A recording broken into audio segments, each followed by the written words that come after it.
by 6 grown-ass men who shot him dead. And the fact that you're standing up here, Brandon, just shut the fuck up for 2 seconds. The fact that you can sit up here and claim... You talking tough ain't gonna work with me, buddy. Give me the law. What are you going to do? Shoot him 10 times? Shoot him in the back of the head? This whole what are you time, you're cosplaying as a tough guy while you bootleg for 6 grown-ass men who jumped on a nurse and shot him dead. This is not the tough position. You are defending... Being a bootlegger is not a tough position. Let's stop pretending for a second. Everyone watching this saw exactly what happened on that video.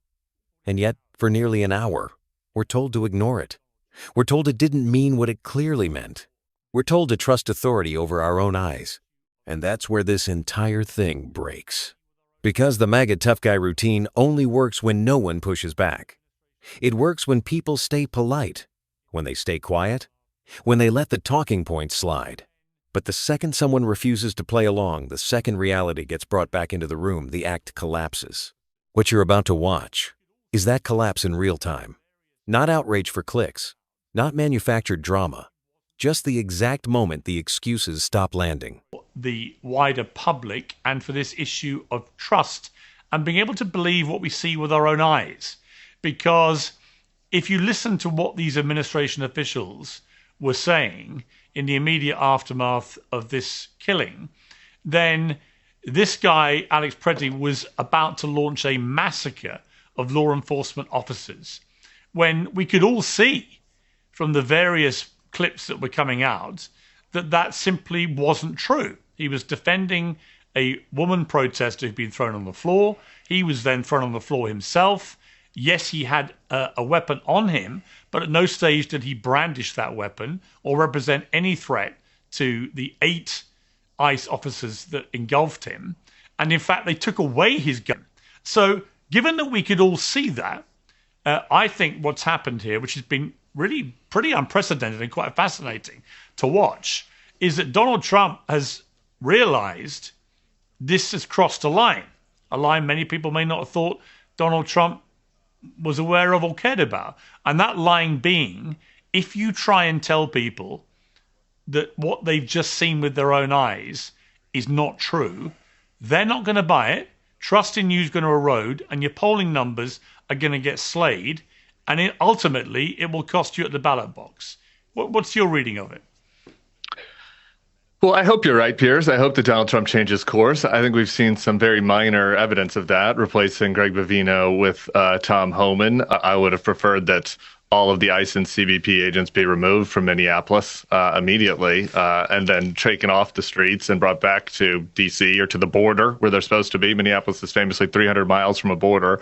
And, then they could reassess what a program would look like where they actually went after the worst of the worst rather than menacing American citizens and menacing people who are here legally. And I do agree with you that the American people overwhelmingly do not want and do not support a government that murders its own citizens in the street, that unloads a clip and shoots them 10 times, fires 6 bullets into their dead body on the ground, and then lies about them and smears them after they're dead. I think. Well, it's because of mindless people like the gentleman that just finished speaking is the reason why people have this perception that Donald Trump is somehow doing something wrong. They deported 600,000 people.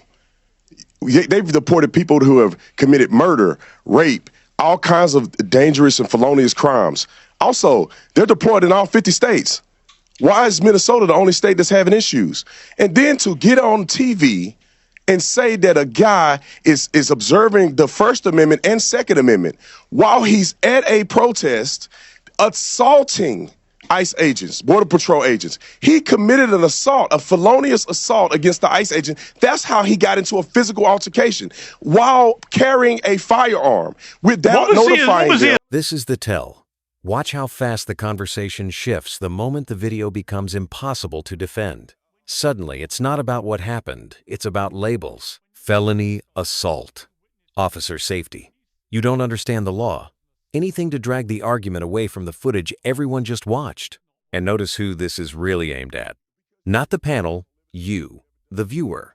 The goal isn't to explain, it's to overwhelm. To talk louder, faster, and more aggressively until doubt sets in. Because if they can get you questioning your own eyes, they don't have to justify the outcome. But that strategy only works for so long. And once it fails, frustration turns into anger. That's when the mask slips. What ICE is doing in Minneapolis is far beyond that remit. They are going after people that have asylum claims that have not been adjudicated. They're going after protesters. They're going after American citizens. They've jailed American citizens. They're going into neighborhoods. They're bullying people. They're pushing people, and they're murdering people. So if your issue is let's deal with Hennepin County prisons and figure out how to work better with them, then you don't need to murder them. Border Patrol response real quick. Law enforcement and Border Patrol connection, because I worked in law enforcement in Tucson, which is a border state, and we work well with Border Patrol and ICE. And there's a big difference when you arrest somebody and they are illegally in this country. Now, local law enforcement not have jurisdiction to arrest them for their federal crimes, but we do take them to the jail and we put them on what we call an ICE hold. Therefore, they cannot leave the jail facility even when they're done serving for their city crime or their state crime. The ICE agents will come and verify them and take them. That keeps the community way safer because ICE does not have to go into the community. When you force ICE to go into the community and then you have idiots harassing them, doxing. One city. Renee Good and Alex Renee, and then they shot a guy in Chicago, a gal in Chicago. Border Patrol agent. No, Renee hit an ICE agent with her car. She got shot. This guy came and confronted and physically assaulted and had physical contact with a firearm. I can't do any more of this apology for the killers. You don't have to do anything. You can do whatever you want, man, but do not smear dead people. If this guy goes to jail for shooting Pretty, let's do a poly market. What you're doing is shameful. You should be ashamed you're of yourself. You don't understand the law. Don't get mad at me. I actually think it's. I'm not mad. You should repent. You don't understand the law. You should find the Lord. I think what Brandon is doing. I think what Brandon is doing is actually. I think what Brandon is doing is actually pretty instructive because the reality is that everybody saw the video. Like 85% of Americans saw this video. It doesn't matter. More Americans saw this video. Brandon, so what you're seeing is not according to what. One city. Renee Good and Alex Renee, and then they shot a guy in Chicago, a gal in Chicago. Border Patrol agent. No, Renee hit an ICE agent with her car. She got shot. This guy came and confronted and physically assaulted and had physical contact with a firearm. I can't do any more of this apology for the killers. You don't have to do anything. You can do whatever you want, man, but do not smear dead people. If this guy goes to jail for shooting Pretty, let's do a poly market. What you're doing is shameful. You should be ashamed of yourself. You are wussy. You don't understand the law. Don't get mad at me. I actually think it's. I'm not mad. You should repent. You don't understand the law. You should find the Lord. I think what Brandon is doing. I think what Brandon is doing is actually. I think what Brandon is doing is actually pretty instructive because the reality is that everybody saw the video. Like 85% of Americans saw this video. It doesn't matter. You don't understand the law. Brandon, so what you're seeing is not according to what they're going to be judged by. Control yourself. Brendan, try to control yourself. No, how about you listen? Try to control yourself. Try. Just try like 2 seconds to not talk. Give me the law. Give me the law that he's going to be prosecuted under. Brandon, 2 seconds, man. Give me the law he's going to be prosecuted under. This isn't a good testament for how law enforcement officials are able to control themselves. 2 seconds without talking. It's not a good testament how the reality is the vast majority of Americans, like you don't know the law. Brandon, just shut up for like 2 seconds. Where's the law? The vast majority of Americans saw this video. We know what we saw with our own eyes. Even conservatives, even independents know that what ICE was doing was completely unjustified. That he was holding his cell phone and was bombarded. My dude.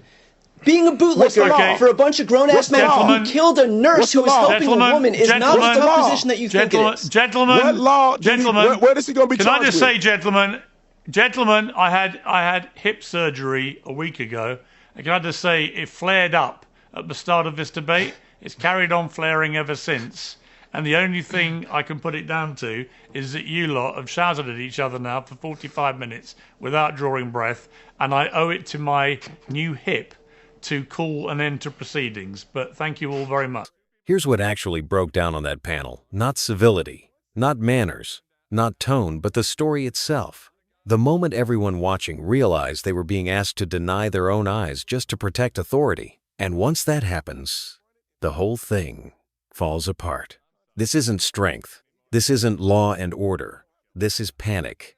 Panic that the usual talking points don't work when there's clear footage, a body on the ground, and no credible explanation left. That's why the volume goes up. That's why the interruptions never stop. Because clarity is the enemy here. Tyler Cohen didn't lose control. He lost patience. He refused to keep pretending that reality is a matter of opinion. And that's the part that really rattled them. Not the language, not the tone, the refusal to play along. Because once people stop accepting excuses dressed up as authority, once they trust their own eyes more than political spin, the entire narrative collapses, and no amount of shouting can put it back together.